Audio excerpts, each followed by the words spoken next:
Hoje nós chegamos à quarta semana da série de mensagens Dias Melhores para Sempre. Todos nós vivemos esperando por dias melhores, todos nós sempre projetamos, fazemos planos para o futuro, esperando por dias melhores. Vivemos em tempos difíceis e esse desejo por dias melhores é ainda maior. E a proposta dessa série é olhar para a palavra de Deus e ver como o Evangelho é uma resposta para esses dias melhores que tanto nós desejamos. Nós escolhemos alguns salmos, fizemos uma coletânea de alguns salmos para falar sobre 3 temas que envolvem esse desejo por dias melhores. Nós estamos falando sobre paz acima das circunstâncias, a soberania de Deus e, por último, nós falaremos sobre a certeza do cuidado divino. Hoje, apesar de ser a quarta semana dessa série, é a primeira mensagem da segunda parte dessa série. Hoje nós vamos começar a meditar sobre a soberania de Deus. E eu convido você a abrir a sua Bíblia ou acessar no seu dispositivo eletrônico o Salmo 93, que é o texto para a nossa meditação deste domingo. A palavra de Deus no Salmo 93 vai dizer o seguinte: o Senhor reina, vestiu-se de majestade vestiu-se o Senhor e armou-se de poder. O mundo está firme e não se abalará. O teu trono está firme desde a antiguidade.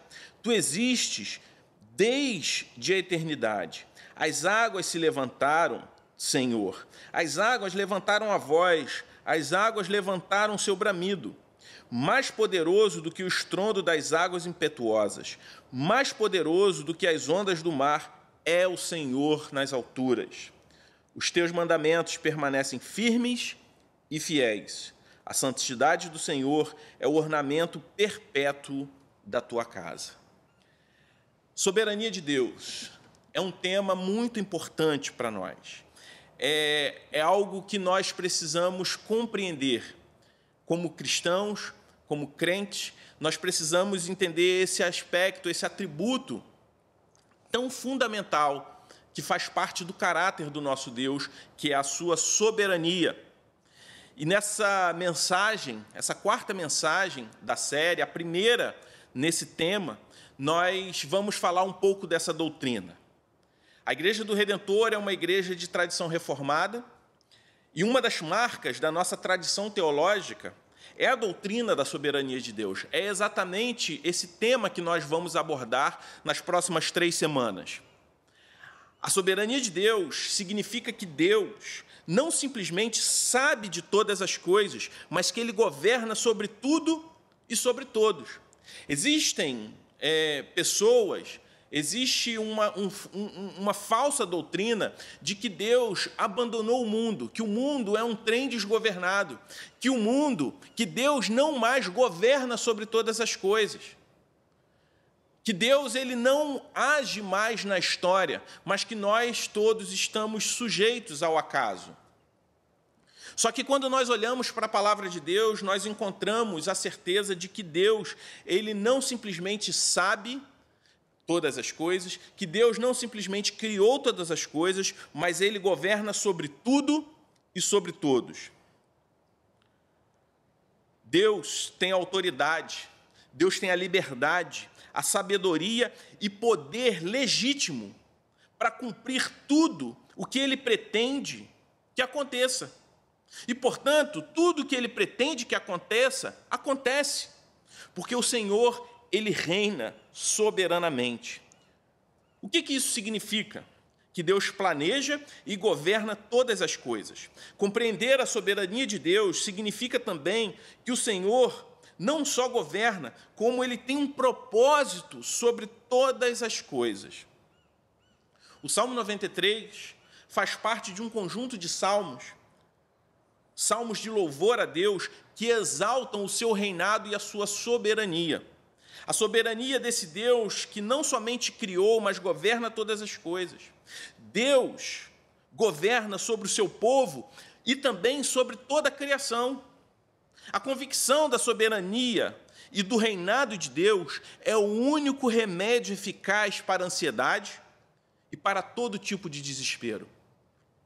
O salmista aqui apresenta pelo menos 3 aspectos fundamentais sobre o reinado e a soberania de Deus. E como essa certeza vai se refletir nos nossos dias. É sobre isso que nós vamos falar. Como essa certeza vai refletir sobre a nossa vida, enquanto caminhamos aqui na história, em tempos difíceis, de sofrimento, incertezas, dificuldades, como essa certeza vai moldar o nosso caráter e o nosso caminhar. A primeira certeza que o salmista traz aqui no Salmo 93 é a certeza de que o Senhor reina de forma absoluta. Isso nós vemos nos 2 primeiros versículos. Quando a gente olha aqui, o Senhor falando através da sua palavra, que Ele reina, que Ele vestiu-se de majestade vestiu-se o Senhor e armou-se de poder. O teu trono está firme desde a antiguidade, tu existes desde a eternidade. O texto está falando aqui, não é que o Senhor é um Deus melhor do que outros deuses, que Ele é um Deus em meio a outros deuses, ou até mesmo que Ele é um Deus maior do que outros deuses que existem. O salmista aqui está falando que Ele reina de forma absoluta, que não há nenhum outro Deus, que, na verdade, todos os outros deuses, entre parênteses, entre aspas, são, na verdade, ídolos, que não passam de ídolos, que o Senhor, somente Ele é Deus, somente o Senhor está entronizado e revestido de glória e de todo o poder. Isso significa que nós cremos e temos a certeza que existe apenas um único e suficiente e poderoso Deus. Isso significa também que isso deve mudar a forma como nós nos relacionamos com o Senhor. Isso nos livra da idolatria, não somente de tomar como Deus ídolos que nós construímos, pessoas, coisas, como também a forma como nós nos relacionamos com Deus. Não basta somente não se apegar aos ídolos, mas também não se relacionar com o nosso Deus como um ídolo, mas se relacionar com Ele como Deus. Quando nós não cremos que Deus Ele é poderoso, que Ele é soberano, nós estamos nos relacionando com Deus como se Ele fosse com um ídolo. Nos relacionamos com Ele da forma como os pagãos se relacionam com os seus ídolos. Logo, compreender que o Senhor reina absoluto significa que eu não deva me curvar a nenhum ídolo, nem eu deva me relacionar com Deus como se Ele fosse um ídolo. Que eu não posso fazer de algo ou alguém um ídolo. Assim como Deus, Ele não é como os ídolos que nós construímos em nossos corações.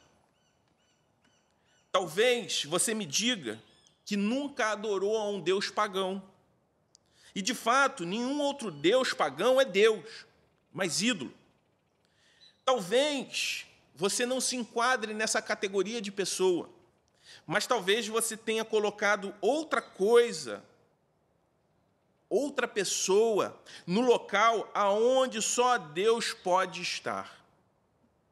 Isso ocorre quando você deposita alegria, satisfação, contentamento e segurança em outra coisa ou pessoa, senão no Senhor.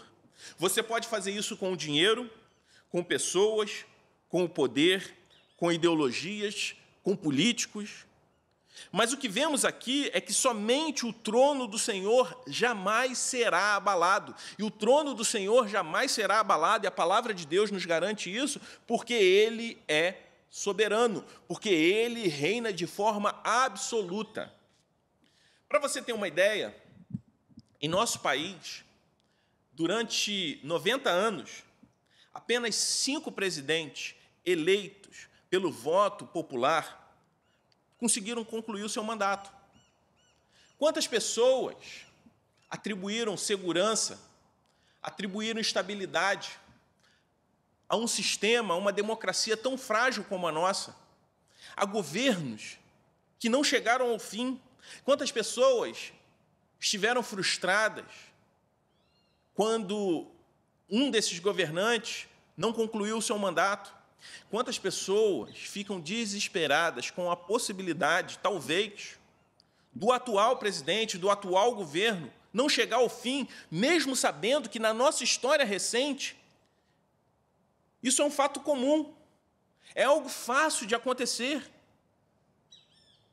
Quantas pessoas depositaram toda a sua esperança de dias melhores em governos que foram abalados e não chegaram ao fim? Quantas pessoas que depositam esperança messiânica na política, por exemplo, e não admitem a possibilidade de qualquer tipo de falha, erro, pecado, desonestidade do seu político ou da sua ideologia de preferência, porque projetam expectativas messiânicas, redentivas, nessa pessoa, ou nesse sistema, ou nessa ideologia que elas acreditam, que elas colocam expectativas que, na verdade, só podem ser colocadas no Senhor.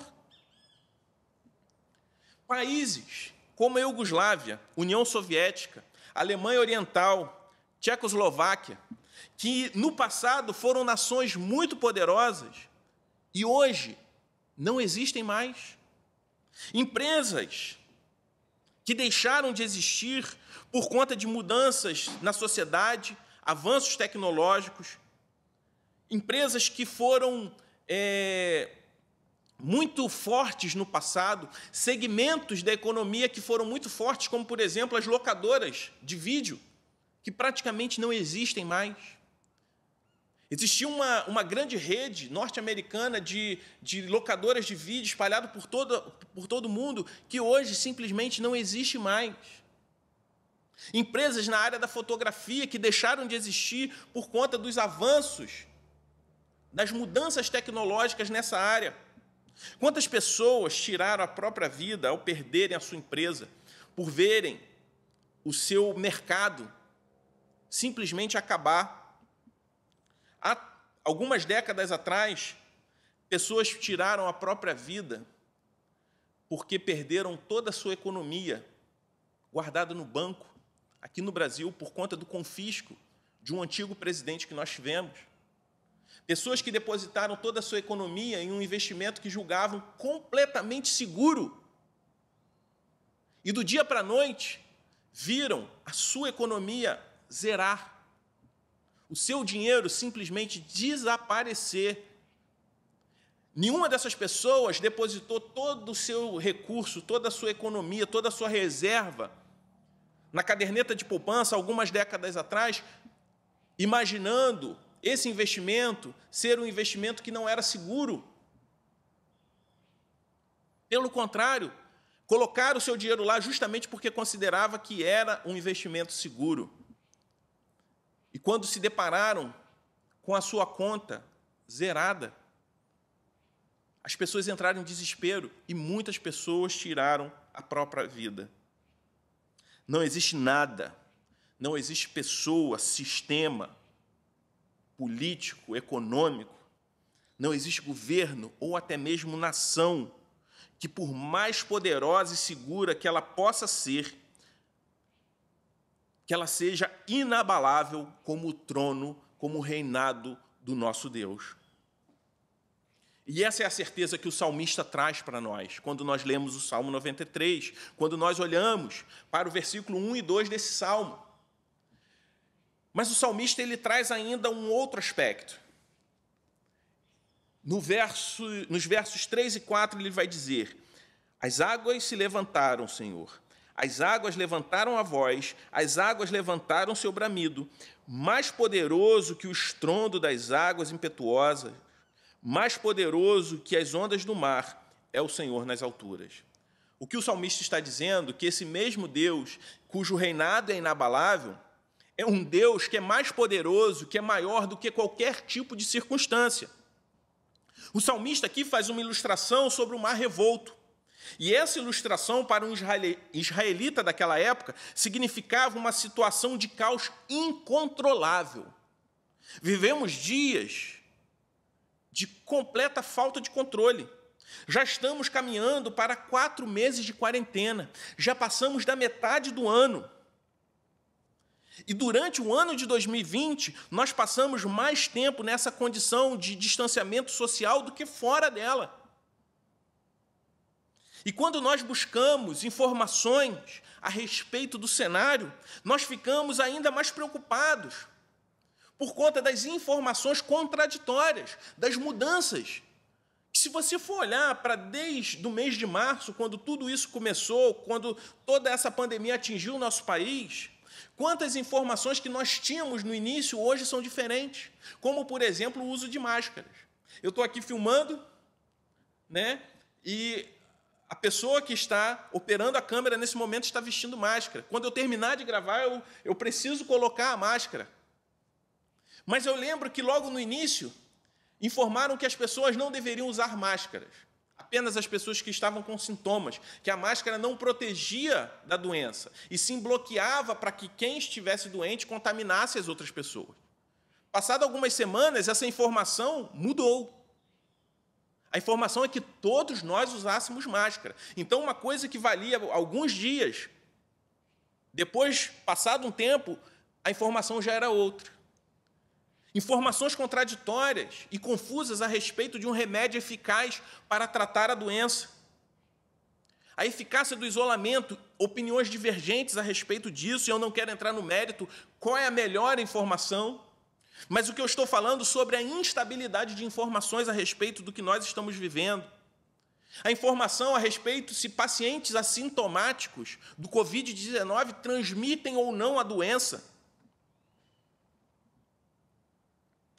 E tudo isso, todas essas informações contraditórias ou confusas, nos leva a pensar que talvez ninguém tenha certeza de nada a respeito dessa doença. Por ser uma doença nova, as pessoas ainda estão aprendendo a respeito dela.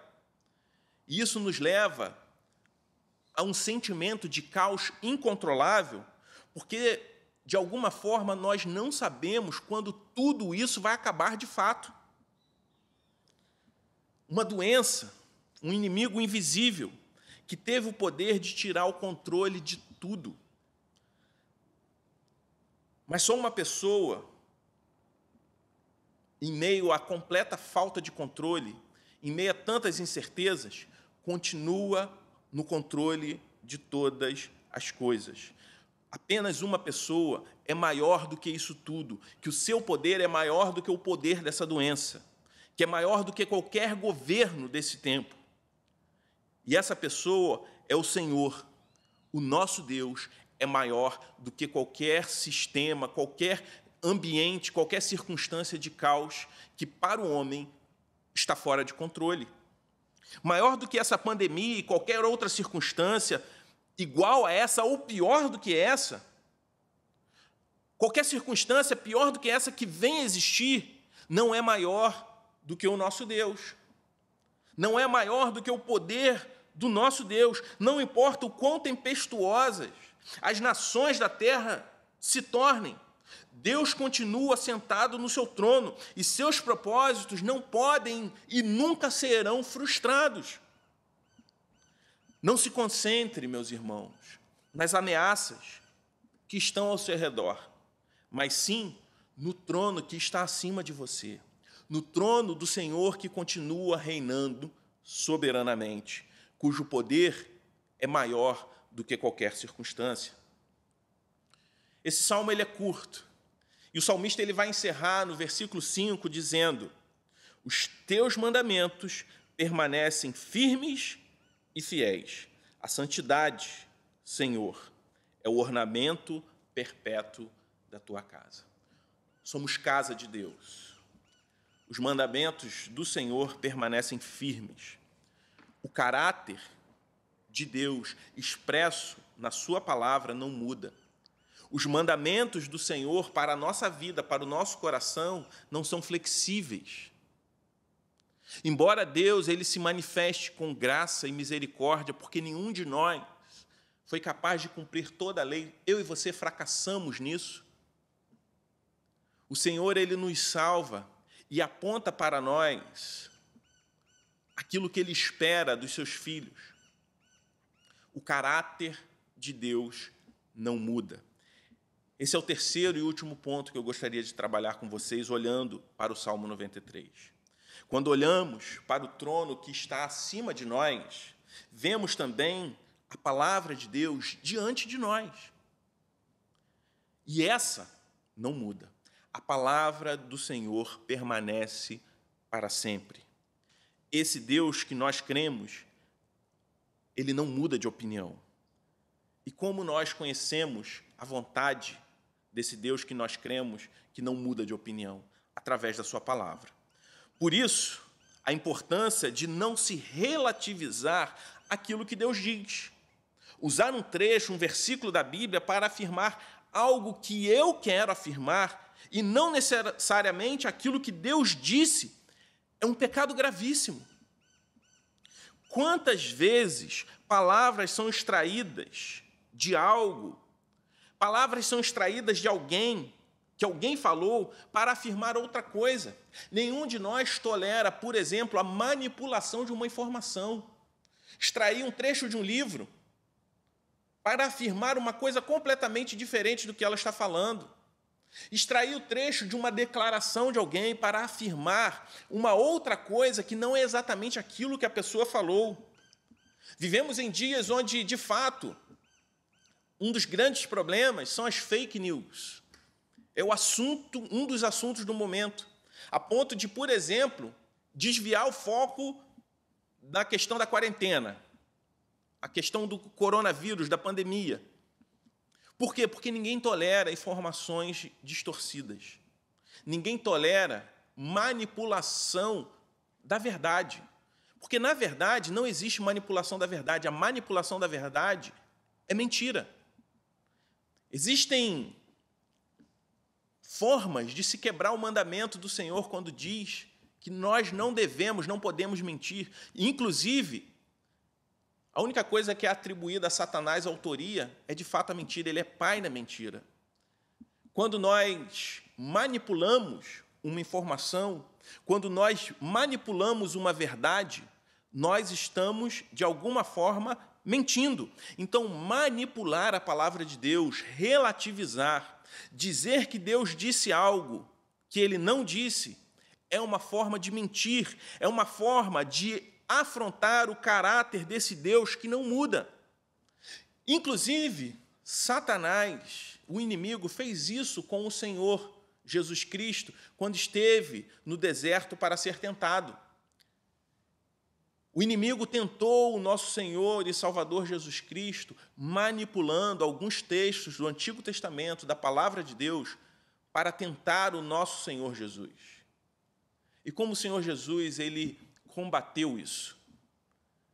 Combateu com a palavra, mas não de forma manipulada, mas usando a palavra da forma como Deus se revelou, da forma como Deus disse, dizendo de fato o que o Senhor falou através daquilo que estava escrito na Bíblia. A manipulação de uma informação não é tolerada por ninguém. Se nós, que somos pecadores, que temos um senso de justiça que é falho, que é manchado, marcado pelo pecado, não tolera a manipulação de uma informação, a manipulação de uma verdade, o que dirá o nosso Deus, que é santo, cuja justiça é perfeita?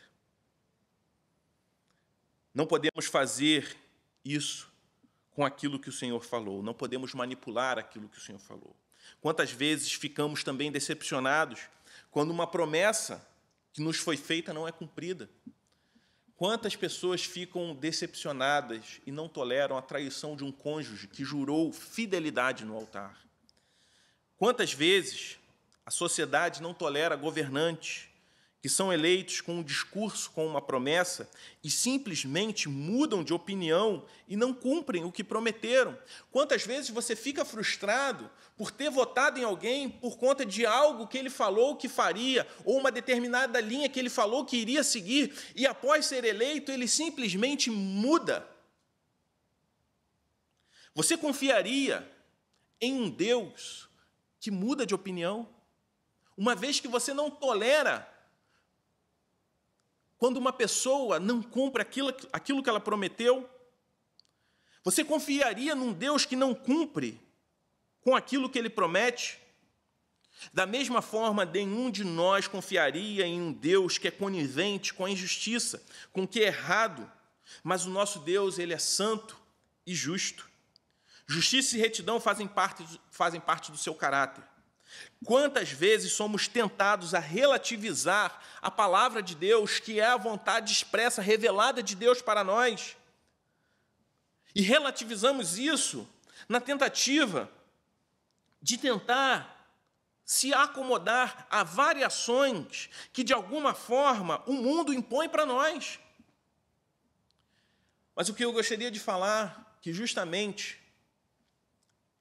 pelo fato do caráter de Deus não mudar, e a Bíblia ser a palavra de Deus, ser a revelação de Deus para nós, não existe percentual aceitável de adulteração, de relativização da palavra. Uma coisa é você fazer uma hermenêutica, uma exegese do texto para entender o contexto do que aquilo foi dito. Outra coisa é você relativizar princípios fundamentais revelados na palavra do Senhor. Foram pequenas relativizações, a partir de pequenas concessões, que entraram os grandes desvios, as grandes heresias da história da igreja. Por isso, nós, como igreja, sempre buscamos adotar uma postura de zelo com a palavra do Senhor, com o entendimento daquilo que o Senhor deixou expresso para que nós fizéssemos como igreja. Nós não podemos fazer uso de muletas para se adaptar à realidade e acabar relativizando aquilo que o Senhor falou para nós. E o Senhor, ele fez promessas. E uma das coisas que ele disse é que ele é soberano. E isso não pode ser relativizado. Talvez você, na sua infância ou na sua juventude, ou até mesmo na fase adulta, tenha imaginado que se você fosse filho de um homem, dono de muitas coisas, muito rico e muito poderoso, todos os seus problemas estariam resolvidos. E essa expectativa, ela é falsa. Isso simplesmente, seus problemas não vão se acabar, porque ninguém tem todo o poder e é dono de todas as coisas. Ninguém é capaz de controlar todas as coisas. Mas o nosso Deus é o Deus que governa sobre todas as coisas. O nosso Deus é aquele que promove transformações inacreditáveis ao homem, que cuida da vida dos seus filhos, desde o início até o fim. A minha vida, a sua vida, estão nas mãos do Senhor, desde o princípio até o fim, porque Ele é soberano sobre o seu povo e sobre a sua criação. O nosso Deus, diferente dos ídolos, dos falsos deuses, não muda os seus decretos. E Ele, que é soberano sobre todas as coisas, cuida de mim e de você. Quer saber o quanto Deus se importa com você? Olhe para a cruz e veja o preço que Ele pagou para te salvar. E que, a partir disso, você pode chamar esse Deus não simplesmente de seu Deus, mas de seu Pai. E como um pai, Ele cuida dos seus filhos. Ele não é um pai negligente, um pai ausente, mas é um pai amoroso, que sacrificou o seu filho unigênito, que não tinha culpa alguma, para salvar os seus outros filhos, para tomar para si como filhos aqueles que eram culpados, aqueles que eram pecadores. E o seu amor cobriu a nossa imensidão de pecados, e nós fomos recebidos e nos tornamos co-herdeiros com Cristo, mediante o sacrifício dele na cruz do Calvário. Eu gostaria de orar nesse momento. Pai querido, nós te louvamos, porque tu és soberano sobre tudo e sobre todos. Te louvamos porque o Senhor continua reinando, mesmo que os reinos tenham sido abalados, mesmo que sistemas, que circunstâncias tenham saído completamente do controle. O Senhor não perdeu o controle de nada. É esse Deus que nós cremos, é esse Deus que nós servimos, e nós te louvamos e te agradecemos por isso. E te pedimos que o Senhor toque no coração de cada um que está assistindo esse vídeo e que o Senhor enche esses corações da certeza de que o Senhor continua reinando. No nome de Jesus é que nós oramos. Amém. Amém. Deus te abençoe, que Deus te guarde, que o Senhor te dê uma semana abençoada e que você jamais perca a certeza de que o Senhor é soberano e Ele continua cuidando dos seus filhos, porque Ele não perdeu o controle de nada. Que Deus te abençoe e até semana que vem.